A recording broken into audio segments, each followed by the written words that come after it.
तर पीडित चिमुकलीच्या वडिलांच्या विचारांशी आपण पूर्णतः सहमत आहोत। अमानुष कृत्य करणाऱ्या आरोपीला कठोरात कठोर शिक्षा व्हायला हवी असं म्हटलंय खासदार मेधा कुलकर्णी यांनी।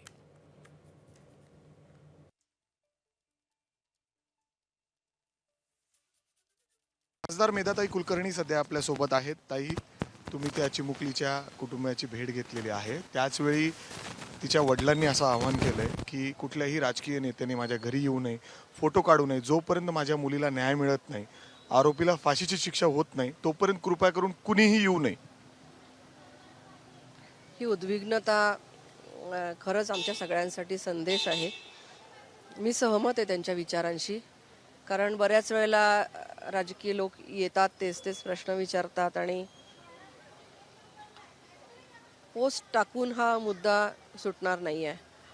कडक कायदे लागू झाले पाहिजेत। ज्या अर्थी कुठे ना कुठेतरी लूपहोल्स राहत आहेत, त्या अर्थी कायद्याला अधिक कडक प्रमाण द्यावं लागेल का यंत्रणा अधिक कडक रीतीने अंमलबजावणी करावी लागेल, ह्या दोन्ही गोष्टी महत्त्वाच्या आहेत आणि या दोन्ही गोष्टींसाठी जे काही करायला लागेल ते करण्याची आवश्यकता आहे असं एक प्रामाणिक मला वाटतं। राजकारणाचा मुद्दा नाही, पण एक सामान्य नागरिक म्हणून जरी भूमिका मांडली तरी मी हीच मांडीन। समाज जोपर्यंत बदलत नाही, समाजामधल्या अशा जी काही कीड आहे, जी काही विकृती आहे, त्यांना कडक शासन जोपर्यंत होत नाही तोपर्यंत महिला कोणाचंही राज्य येऊ सुरक्षित राहू शकणार नाही। त्यामुळे कडक अंमलबजावणी कायद्याची आणि करप्शन जिथे दिसेल आपल्याला, बऱ्याच वेळेला असं दिसतं की अपहरणाच्या केसेस दाखल करायला आपण सांगतो तर मिसिंगच्या कंप्लेंट्स दाखल केल्या जातात वगैरे। तर हे जे काही ठिकाणी नक्कीच यंत्रणा अधिक सक्षम करण्याची आवश्यकता आहे असं मला वाटतं। स्पेशल अधिवेशन बोलून स्त्री काय म्हणजे शक्ती कायदा आणला पाहिजे।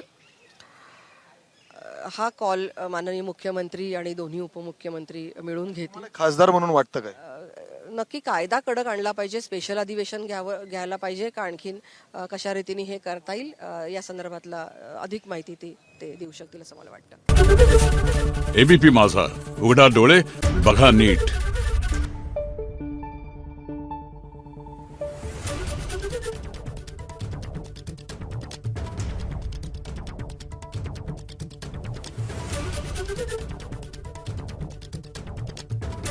Thank you.